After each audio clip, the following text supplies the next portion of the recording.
ओम ज्ञानतिमिरन्धस्य ज्ञानाञ्जनशलाकया चक्षुरुन्मिलितं येन तस्मै श्रीगुरवे नमः। श्रीचैतन्यमनोभीष्टं स्थापितं येन भूतले स्वयं रूप कदा मह्यं ददाति स्वपदान्तिकं। वन्देऽहं श्रीगुरो श्रीयुतः पदकमलं श्रीगुरून् वैष्णवांश्च श्रीरूपं साग्रजातां सहगणा रघुनाथान्वितं तं सजीवं साद्वैतं सावधूतं परिजनसहितं कृष्णचैतन्यदेवं श्रीराधा कृष्णपादान् सहगणा ललिता श्रीविशाखान्वितंश्च। नमो ओम विष्णुपादाय कृष्णप्रेष्ठाय भूतले श्रीमते भक्तिवेदांत स्वामीति नामिने। नमस्ते सरस्वती देवे गौरवाणी प्रचारिणे निर्विशेष शून्यवादी पाश्चात्यदेशतारिणे। वंचाकल्पतरुभ्यश्च कृपा सिन्धुभ्येव च पतितानां पावनेभ्यो वैष्णवेभ्यो नमो नमः। जय श्री कृष्ण चैतन्य प्रभु नित्यानंद श्री अद्वैत गदाधर श्रीवासादि गौर भक्त वृंदा। हरे कृष्णा कृष्णा कृष्णा हरे हरे हरे राम राम राम हरे हरे। हरे कृष्णा।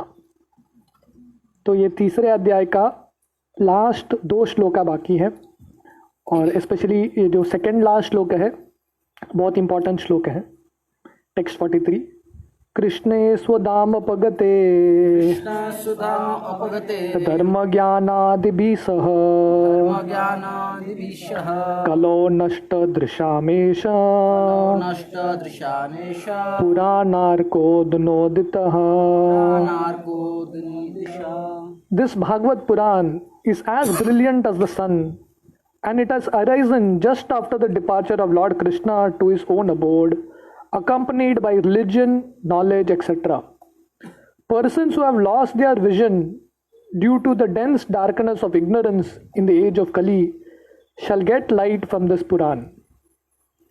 तो शौनक आदि ऋषि ने पहले अध्याय में उनके 6 प्रश्न में से एक प्रश्न था कि भगवान श्री कृष्ण उनके धाम जाने के बाद धर्म किसका आश्रय लेता है। तो उसका उत्तर देते हुए सुत गोस्वामी यहाँ पे बोलते हैं कि कृष्ण भगवान का लीला जब समाप्त होता है, भगवान जब उनके धाम चले जाते हैं, तब जो धर्म है श्रीमद् भागवतम का आश्रय लेता है। राइट। तो इसलिए भागवतम को क्या बोला गया है? पुराणार्को दुनोदितः। भागवतम एक सूरज की तरह है जो उगा है, और जैसे सूरज से रोशनी आती है तो वैसे ही ये कलयुग में जो अंधकार का समय है, एज ऑफ इग्नोरेंस, राइट। कलयुग मतलब सब जगह अज्ञान है। तो ये अज्ञान रूपी संसार में कलयुग में सूरज क्या है? एक ही सूरज है। वो क्या है? भागवतम और भगवत गीता। इसलिए जो बुद्धिमान लोग हैं जिनको जिंदगी में ज्ञान चाहिए, ज्ञान की रोशनी चाहिए, वो भागवतम और गीता पढ़ेंगे। This Bhagavat Purana is as brilliant as the sun and it has arisen after the departure of Lord Krishna to his own abode accompanied by religion, knowledge etcetera. जो तब जब भगवान कृष्ण उनके लीला समाप्त करते हैं और उनके धाम चले जाते हैं, तो भगवान कृष्ण के साथ धर्म, ज्ञान सब कुछ चला जाता है। इसलिए कलयुग कब शुरू होता है? कृष्ण भगवान जब लीला समाप्त करते हैं तुरंत कली का इन्फ्लुएंस आता है। राइट। फिर भी वही कृष्ण भागवतम के रूप में हम सबको एक आशा का किरण छोड़ के जाते हैं। Purport. Lord Shri Krishna has his eternal dham or abode where he eternally enjoys himself with his eternal associates and paraphernalia. And his eternal abode is a manifestation of his internal energy, whereas the material world is a manifestation of his external energy. तो भगवान का धाम है, right, जो नित्य धाम है, गोलोक वृंदावन, जो जहाँ पे भगवान अपने शाश्वत रूप से अपने जो इटर्नल भक्त, शाश्वत भक्तों के साथ लीला करते रहते हैं। राइट। तो भगवान का धाम सनातन है, भगवान सनातन है और जो भक्त हैं उधर वो लोग भी सनातन है, everything is eternal there, right. और वहाँ वो धाम पहुँचने के लिए हमको क्या करना पड़ेगा, सनातन धर्म का पालन करना पड़ेगा। सनातन धर्म क्या है, जो धर्म हमको वापस वो धाम में पुनः लेके जाता है। तो भगवान को जो धाम है, भगवान का जो रूप है, पैराफेर्नालिया है, भगवान के जो कनेक्टेड वस्तु हैं वो सब क्या है, वो सब स्पिरिचुअल है, आध्यात्मिक है, भौतिक कुछ चीज़ है ही नहीं। इसलिए जो वृंदावन धाम है वो स्पिरिचुअल है, राइट। क्यों, भगवान के संपर्क में आ गया, राइट।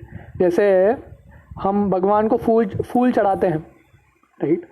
फूल चढ़ाने से पहले वो फूल भौतिक रहता है, पर भगवान को एक बार वो फूल अर्पण हो गया तो वो फूल क्या बन जाता है, आध्यात्मिक बन जाता है। उसके बाद वो फूल को इधर उधर फेंकते नहीं है। भगवान को भोग लगाने से पहले साधारण अन्न रहता है, पर भगवान को भोग लग गया तो वो अन्न प्रसाद हो जाता है, स्पिरिचुअल बन जाता है, राइट। तो श्रील प्रभुपाद ये उदाहरण देते थे, भगवान के कनेक्शन में कुछ भी चीज़ आ गया तो वो तुरंत स्पिरिचुअल बन जाता है। इसलिए भगवान का जो धाम है, भगवान के जो भक्त हैं, सब आध्यात्मिक है, everything is spiritual. When he descends on the material world, he displays himself with all paraphernalia in his internal potency, which is called Atma Maya. इसलिए भगवान जब ये धरती में भी आते हैं अवतार के रूप में, भगवान ये धरती, ये भौतिक दुनिया के साथ उनका कनेक्शन नहीं होता, आध्यात्मिक ही रहता है, राइट। जैसे एक अमेरिका का प्रेसिडेंट जब इंडिया में आता है तो उसके लिए उसका खुद का एक गाड़ी आता है, उसके खुद के लोग आते हैं, सब कुछ खुद का आता है, इम्पोर्टेंट। तो वैसे ही भगवान जब आते हैं तो सब कुछ लेके आते हैं भगवान, भगवान का धाम, भगवान के पार्षद, everything comes, right. In Bhagavad Gita the Lord says that he descends by his own potency, atma maya. सो इसलिए जब भगवान अवतार लेते हैं, भगवान के जन्म में और हमारे जन्म में फ़र्क क्या है, भगवान का जन्म उनके स्वयं के माया से होता है और हमारा जन्म और कर्म किसके वजह से होता है, माया के अधीन होते हैं। तो माया भगवान के अधीन है और हम माया के अधीन होते हैं, right. His form, name, fame, paraphernalia, abode etcetera not therefore creations of matter. इसलिए भगवान का जो नाम है, धाम है, ये भौतिक दुनिया का चीज़ नहीं है, नथिंग मटीरियल अबाउट इट। तो भगवान क्यों अवतार लेते हैं, he descends to reclaim the fallen souls and to reestablish the codes of religion which are directly enacted by him. तो भगवान को अवतार लेने की क्या ज़रूरत है, ये पूरे अध्याय में, ये अध्याय का अंत है, हमने देखा कि भगवान के अलग अलग अवतार होते हैं, राइट। तो इतना सारा अवतार, इनफैक्ट सुखदेव गोस्वामी बोलते हैं भगवान के कितने अवतार हैं, जितने नदियाँ होती हैं, रिवुलेट्स होते हैं, उतने सारे अवतार हैं, अनगिनत अवतार हैं। तो भगवान इतना अवतार क्यों लेते हैं, इतना कष्ट लेने की क्या ज़रूरत है, ताकि हम सब जो बद्ध जीव है उनको वापस लेके जाएं, राइट, और धर्म की स्थापना करने के लिए। सो ये धर्म क्या है, except for God no one can establish the principles of religion, either he or a suitable person empowered by him can dictate the codes of religion. तो धर्म कौन क्या है, जो भगवान बताते हैं वही धर्म है। धर्मशास्त्र क्या होता है, जो भगवान ने लिखा है, गीता भागवतम ही धर्म है, या भगवान के दिए हुए जो पार्षद है, रिप्रेजेंटेटिव है, वही धर्म शुरू कर सकते हैं। तो कोई भी अपना एक धर्म शुरू करेगा तो उसका कुछ मतलब नहीं होता, राइट। इनफैक्ट गीता में भी भगवान कृष्ण अर्जुन को बोल रहे हैं, पर शुरुआत में ही अर्जुन को 4 अध्याय में भगवान बोलते हैं कि ये जो ज्ञान मैं तुमको दे रहा हूँ नया नहीं है, ये ज्ञान मैंने सूर्य भगवान को सैकड़ों साल पहले दिया है, राइट। तो भगवान भी खुद का धर्म शुरू नहीं करते, वही धर्म को रिपीट होता है अलग अलग, राइट। इसलिए धर्म कोई शुरू नहीं कर सकता, अपना रिलीजन कोई शुरू नहीं कर सकता। Real religion means to know God, our relation with him and our duties in relation with him and to know ultimately our destination after living the material body. तो धर्म क्या है, श्रील प्रभुपाद ने बहुत सुंदर तरीके से समझा है। पहला जानना कि भगवान कौन है, हम कौन है, हमारा भगवान के साथ संबंध क्या है, ये भौतिक दुनिया में हम आए क्यों हैं, और वापस भगवान के साथ कैसे जाए, ये जन्म मृत्यु चक्कर से कैसे परे हो जाए। ये 4-5 प्रश्न का उत्तर मिल गया तो हम धर्म समझ गए, right. Very simple. The condition souls who are entrapped by the material energy hardly know all these principles of life. तो आजकल के जो बद्ध जीव है उनको ये सब प्रश्न पूछना ही नहीं है, राइट। तो वो लोग क्या प्रश्न पूछते हैं? Most of them are like animals engage in eating, sleeping, fearing and mating. तो उनका प्रश्न क्या है? खाने के लिए कहाँ मिलेगा, सोने के लिए कहाँ मिलेगा, भोग करने के लिए कहाँ मिलेगा, और लड़ाई झगड़ा डिफेंड करने के लिए कहाँ मिलेगा, यही उनका प्रश्न है, right. They are mostly engage in sense enjoyment under the pretence of religiosity, knowledge and salvation. तो हमने देखा कि ये सब लोग अल्टीमेटली क्या चाहते हैं? अपने काम वासना को पूरा करना चाहते हैं। उसके लिए धर्म आया काम में तो यूज करेंगे, राइट। तो धर्म किसके लिए यूज करते हैं लोग? अपने काम वासना को पूरा करने के लिए। तो अल्टीमेटली ये दुनिया में लोगों का एक ही रिलीजन है, सब लोग एक ही रिलीजन फॉलो करते हैं। वो क्या है? इंद्रिय भोग। ये एक ही रिलीजन है। हिंदुइज्म है, क्रिश्चियनिटी, कुछ भी है, नाम अलग अलग रहेगा पर सबका फोकस एक ही रहता है। वो क्या है? हमको संतुष्ट करना है, बस। तो ये धर्म नहीं है, right. This is not real religion. They are still more blind in the present age of quarrel or Kaliyuga. In the age of Kali Yuga, the population is just a royal addition of animals. They have nothing to do with spiritual knowledge or godly religious life. तो ये कलयुग में almost जितने भी लोग हैं पशु के समान ही हैं। आहार निद्रा भय मैथुनम च सामान्य एतत् पशुभिर नरानाम धर्मो ही तेषाम अधिको विशेषो धर्मेन ही न पशुभि समान। तो महाभारत में ये श्लोक आता है कि जो लोग ये चार चीज़ ही करते हैं, आहार निद्रा भय मैथुन, ईटिंग स्लीपिंग मीटिंग डिफेंडिंग, और धर्म के बारे में ऊंचा प्रश्न पूछते नहीं है, तो ये कैसे हैं? पशु की तरह ही है। दो पैर वाले पशु, टू लेगेड एनिमल्स, द्विपाद पशु, right. They have nothing to do with spiritual knowledge or godly religious life.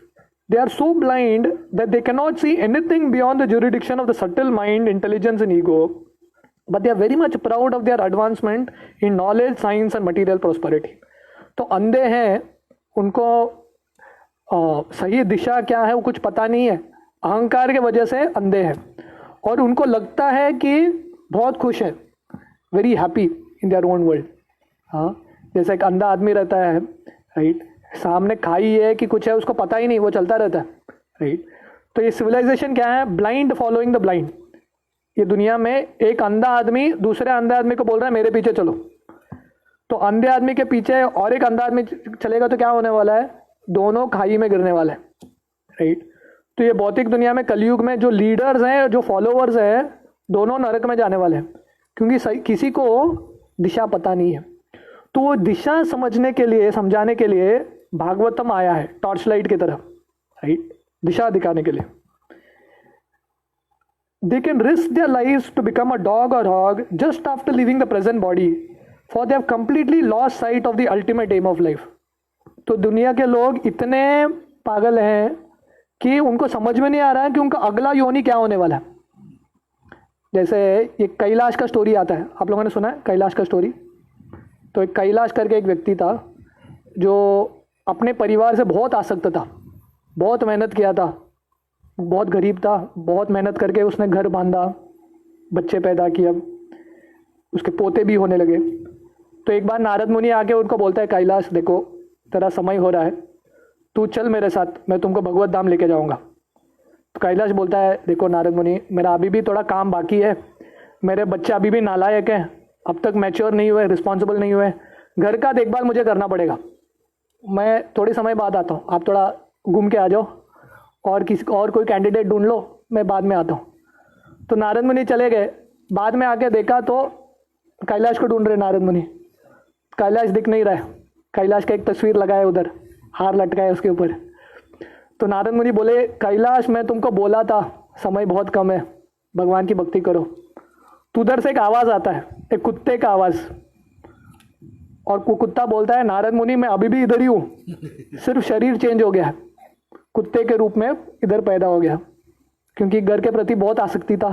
तो अभी मैं घर का देखभाल कर रहा हूँ, क्योंकि मेरे बच्चे और पोते घर का देखभाल नहीं करते, इसलिए मैं कुत्ते के रूप में आया हूँ, मैंने बनाया यह घर, इसका देखभाल मुझे करना है। तो नारद मुनि बोले, देखो मैंने तुमको बोला था, मनुष्य जन्म तुमने खो लिया, अभी कुत्ते का जन्म मिला है, कुत्ते के जन्म में कोई भगवत धाम नहीं जा सकता, फिर भी मैं तुमको लेके जाऊंगा, चलो मेरे साथ। फिर भी कैलाश जो कुत्ते के शरीर में है वो बोलता है नहीं, अभी भी घर का देखभाल करना है, इतना मेहनत किया मैंने, ऐसा थोड़ी ना छोड़ूंगा। तो नारद मुनि चले जाते हैं, वापस आते हैं तो कुत्ता भी नहीं है। तो नारद मुनि रो के बोलते हैं, कैलाश मैंने तुमको बोला था, तुमने मेरा शब्द सीरियसली नहीं लिया। तो एक सांप का आवाज़ आता है और सांप बोलता है, मैं इधर ही हूँ कैलाश, राइट, बहुत सारे चूहे इधर, इसका देखभाल मुझे ही करना है, राइट, तो इसलिए मैं सांप के रूप में आ गया हूँ उधर। तो नारद मुनि बोलते हैं अभी तो चल। कैलाश बोलता है नहीं, थोड़ा समय रुको, मैं आता हूँ। तो तभी नारद मुनि के सामने कैलाश के खुद के बच्चे और पोते चप्पल लेके ये सांप को मार देते हैं, अपने दादाजी को चप्पल से मार देते हैं कैलाश को। तो ये भौतिक दुनिया का हाल है, राइट। अगले जन्म में पशु शरीर लेंगे पर भगवान की भक्ति नहीं करेंगे। तो एक बार श्रील प्रभुपाद यही समझा रहे थे कि भगवान की भक्ति नहीं करेंगे तो अगला जन्म पशु का मिलेगा, कुत्ता बिल्ली का मिलेगा। तो एक व्यक्ति वेस्टर्न कंट्री में वो बोलता है, प्रभुपाद मुझे अगला जन्म में कुत्ता ही बनना है, मुझे कोई प्रॉब्लम नहीं है। तो प्रभुपाद बोलता है ठीक है बन जाओ, मेरा आशीर्वाद है, बन जाओ कुत्ता, राइट। तो इसलिए श्रील प्रभुपाद लिखते हैं, they can risk their lives of becoming a dog or hog just after living the present body, for they have completely lost sight of aim of life. The personality of Godhead Shri Krishna appeared before us just prior to the beginning of Kali Yuga, and he returned to his eternal home practically at the commencement of Kali Yuga. तो इसलिए भगवान कृष्ण अलग अलग अवतार लेते हैं, हाँ कृष्ण के रूप में अलग अलग रूप में है, क्योंकि दया है भगवान को। कैलाश जैसे बद्ध जीव हैं इधर, उन पे दया है और भगवान आके बोलते हैं चलो मेरे साथ मेरे भगवत धाम, पर हमारा आसक्ति छूटता नहीं है, राइट। तो कृष्ण आके क्या करते हैं, ही while he was present, he exhibited everything by his different activities. He spoke the Bhagavad Gita specifically and eradicated all pretentious religious principles of religiosity. तो भगवान आते हैं कलयुग के थोड़ा पहले द्वापर युग में और गीता बोल के जाते हैं, राइट, ताकि हम धर्म क्या है हम समझ पाए, व्हाट इज ट्रू रिलीजन। जैसा कैलाश भी अपना धर्म का पालन कर रहा था, अपना घर का देखभाल कर रहा था, ये सब धर्म ठीक है, पर जब तक हम सबसे ऊंचा धर्म का पालन नहीं करेंगे ये सब धर्म बेकार है। तो इसलिए भगवान आके सबसे हाईएस्ट धर्म सिखाते हैं, वो क्या है, सर्वधर्मान परित्यज्य। सबसे ऊंचा धर्म क्या है, बाकी धर्म को छोड़ो।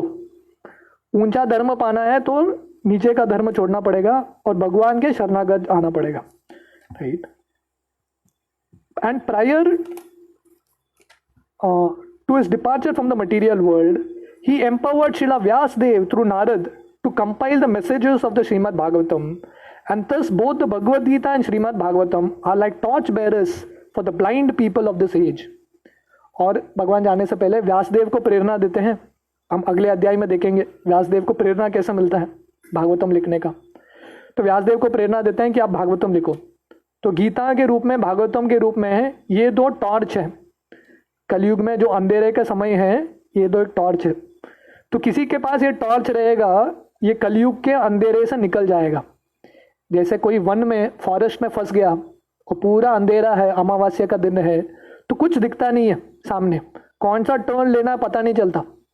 तो कलयुग में सब लोग ये अंधेरे के, ये कलयुग के जंगल में फंस गए हैं और किसी को समझ में नहीं आ रहा कहाँ जाना चाहिए। हर कोई अपना ओपिनियन दे रहा है, लेफ्ट ले लो राइट ले लो, पर यहाँ पे क्या चाहिए, एक टॉर्च चाहिए, राइट। तो भागवतम गीता एक टॉर्च की तरह है, ये रहेगा हमारे साथ तो सीधा हमको रास्ता समझ में आएगा कैसे जाना है, right. In other words, if men in this age of Kali want to see the real light of life, they must take to these books only and their aim of life will be fulfilled. तो इसलिए कलयुग के लोगों को अगर सही रास्ता दिखना है, जीवन का लक्ष्य क्या है समझना है, तो गीता भागवतम का ही आश्रय लेना पड़ेगा। Bhagavad Gita is the preliminary study of the Bhagavatam, and Srimad Bhagavatam is the summum bonum of life, Lord Shri Krishna personified. We must therefore accept Srimad Bhagavatam as the direct representation of Lord Krishna. One who can see Srimad Bhagavatam can also see Lord Shri Krishna in person. They are identical. तो इसीलिए ऐसे कलयुग के लोगों के लिए बहुत सारे लोग प्रश्न पूछते हैं, अरे भगवान तो चले गए, कलयुग में इतना सारा कष्ट होता है, भगवान किधर है, वेयर इज कृष्णा, भगवान अवतार क्यों नहीं लेते, कलयुग के कंसों और रावण को मारने के लिए भगवान क्यों नहीं आते। भगवान आए हैं किसके रूप में, भागवतम के रूप में, हरि नाम के रूप में। तो हमारा प्रॉब्लम क्या है, हम भागवतम और हरिनाम का आश्रय नहीं ले रहे। तो इसका आश्रय लेंगे तो जितने भी हमारे अंधकार है वो मिट जाएगा। तो फाइनली लास्ट श्लोक ये अध्याय का, तीसरे अध्याय का, सुतो गोस्वामी बोलते हैं, तत्र कीर्तयो विप्र विप्रशेर्बुरि तेजस अहम चाद्यागमं तत्र निविस्तद अनुग्रहात् सोहम व श्रवयिष्यामि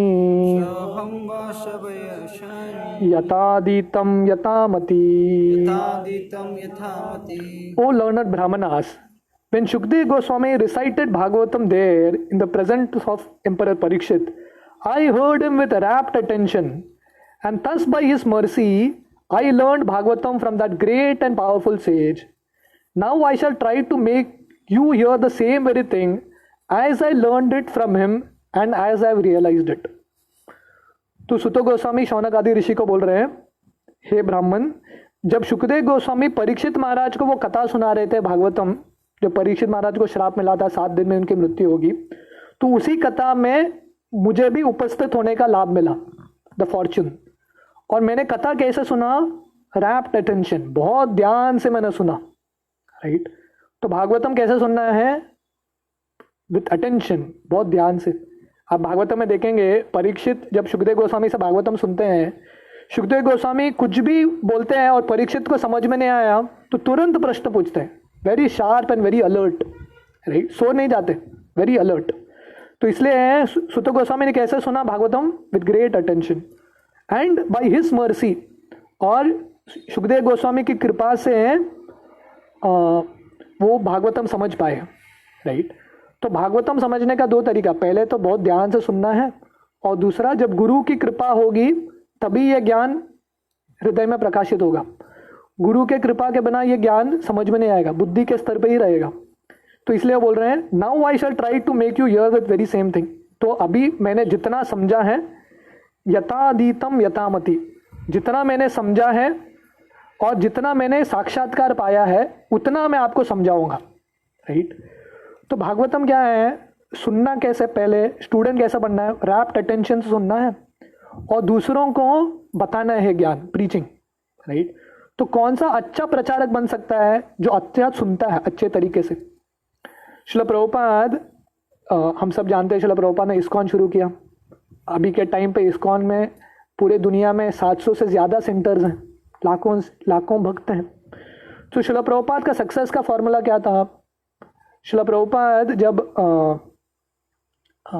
एक बार वृंदावन यात्रा चल रहा था और भक्ति सिद्धांत सरस्वती, श्रील प्रभुपाद के गुरु महाराज कथा दे रहे थे, राइट। और इस समय श्रील प्रभुपाद का दीक्षा नहीं हुआ था, तो भक्ति सिद्धांत सरस्वती ने अपने शिष्यों को चॉइस दिया था वृंदावन यात्रा में कि आप लोग मंदिर का दर्शन करने के लिए जा सकते हैं, विग्रह का, या मेरा कथा बैठ के सुन सकते हैं। तो श्रील प्रभुपाद जब उस समय गृहस्थ थे, अभय चरण, तो श्रील प्रभुपाद बैठ के कथा सुन रहे थे भक्ति सिद्धांत सरस्वती का। और भक्ति सिद्धांत सरस्वती का इंग्लिश इतना ऊंचा था, आधे लोगों को समझ में नहीं आता था क्या बोल रहे हैं। श्रील प्रभुपाद को भी समझा नहीं, पर फिर भी बैठ के वो ध्यान से सुन रहे थे, राइट। तो आगे जाके जब एक टेम्पल प्रेसिडेंट, बॉम्बे के टेम्पल प्रेसिडेंट ने श्रील प्रभुपाद भक्ति सिद्धांत सरस्वती को बोला कि अभय चरण है, इनको आप दीक्षा दे दो, अच्छा भक्त है। तो भक्ति सिद्धांत सरस्वती बोले, मैं जानता हूं उसको, ये ध्यान से सुनता है, राइट, आई एम नोटेड, मैंने उसको नोट किया है, इसका गुण क्या है, ध्यान से सुनता है।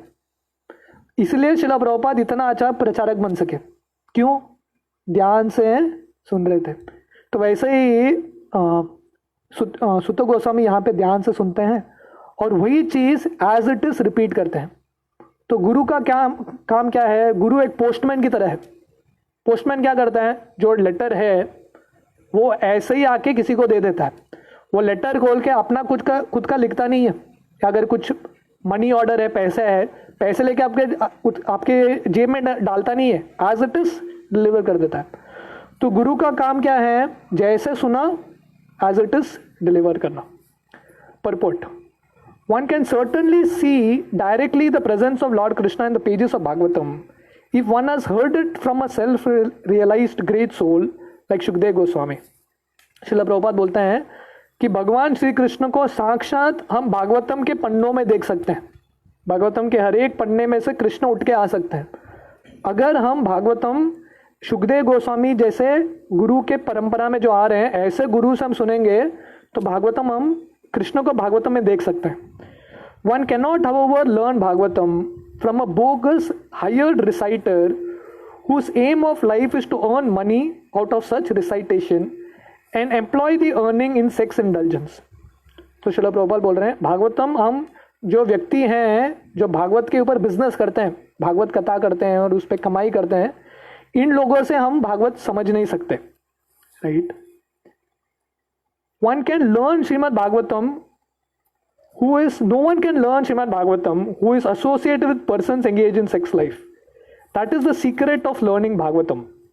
Nor can one learn Bhagavatam from one who interprets the text by his mundane scholarship. One has to learn Bhagavatam from the representative of Shukdev Goswami and no one else if one wants to see Lord Krishna in the pages. तो हमको भागवतम सुनना है और कृष्ण को भागवतम के पन्नों में देखना है, तो जो भक्त गुरु शिष्य परंपरा में आ रहे हैं उनसे ही हमको भागवतम सुनना चाहिए और किसी से नहीं। That is the process and there is no alternative. इसके अलावा और कुछ चारा ही नहीं, एक ही ऑल्टरनेटिव है। Suta Goswami is a bona fide representative of Sukhdev Goswami because he was present, he wants to present the message which he received from the great learned brahmana। तो सुत गोस्वामी यहाँ पे शौनक आदि जी को बोल रहे हैं कि मैं अपने मत से कुछ बोलने वाला नहीं हूँ, जो मैं सुना है वही रिपीट करने वाला हूँ, right. Shukdev Goswami presented Bhagavatam as he heard from his father, and so Sutta Goswami is presenting Bhagavatam as he had heard from his Shukdev Goswami। Simple hearing is not all, one must realize the text with proper attention। तो व्यासदेव से सुखदेव गोस्वामी सुनते हैं और सुखदेव गोस्वामी से सुत गोस्वामी सुनते हैं और सुत गोस्वामी यहाँ पे शौनक आदि ऋषि को बता रहे हैं भागवतम। श्रील प्रभुपाद आगे लिखते हैं कि सिर्फ सुनना इंपॉर्टेंट नहीं है, कैसे सुनना चाहिए, ध्यान से सुनना चाहिए, with attention, right. The word निविष्ट मीन्स दैट सुत Goswami drag the juice of Bhagavatam through his years. That is the process of receiving Bhagavatam. तो भागवतम कैसे सुनना चाहिए, कान से भागवतम को पीना चाहिए, हर एक जो शब्द है वो भागवतम से ध्यान से सुनना चाहिए। One should hear with rapt attention from the real person and then he can at once realise the presence of Lord Krishna in every page. तो हम तुरंत कृष्ण को भागवतम के पन्नों में देख सकते हैं अगर हम सही व्यक्ति से ध्यान से भागवतम सुनेंगे तो, right. The secret of knowing Bhagavatam is mentioned here. तो भागवतम का रहस्य समझना है तो उसका सीक्रेट यहाँ पे दिया है। वो सीक्रेट क्या है, सही व्यक्ति से ध्यान से सुनना है। No one can give rapt attention who is not pure in mind.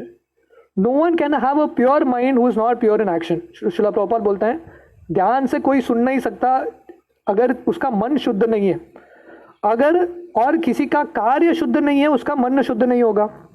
No one can be pure in action who is not pure in eating, sleeping, fearing and mating. और उसका कार्य शुद्ध नहीं होगा अगर उसका खाना पीना वो सब अगर शुद्ध नहीं है। But somehow or the other, if someone hears with rapt attention from the right person, at the very beginning, one can assuredly see Lord Krishna in person in the pages of Bhagavatam, right? तो इसलिए अगर हम ध्यान से सुनेंगे ये Bhagavatam, right, अगर कोई टॉपिक थोड़ा कॉम्प्लिकेटेड भी है फिर भी समझ में आए न आए, हम जितना कोशिश करेंगे ध्यान से सुनने के लिए तो 100% भगवान का हमको साक्षात्कार होगा भागवतम के पन्नों में, राइट। तो अगला जो अध्याय है चैप्टर 4 जो हम कल सुबह के सेशन से शुरू करेंगे वो बहुत इंपॉर्टेंट चैप्टर है। शॉर्ट, बहुत छोटा चैप्टर है बट बहुत महत्वपूर्ण चैप्टर है। तो ये अध्याय में हमने देखा यहाँ पे कि व्यासदेव भागवतम सुखदेव गोस्वामी को सुनाते हैं, सुखदेव गोस्वामी सुत गोस्वामी को सुनाते हैं, सुत गोस्वामी शौनक आदि ऋषि को सुनाते हैं। पर व्यासदेव को प्रेरणा कहाँ मिलता है भागवतम लिखने का, उनके भी कोई गुरु था क्या?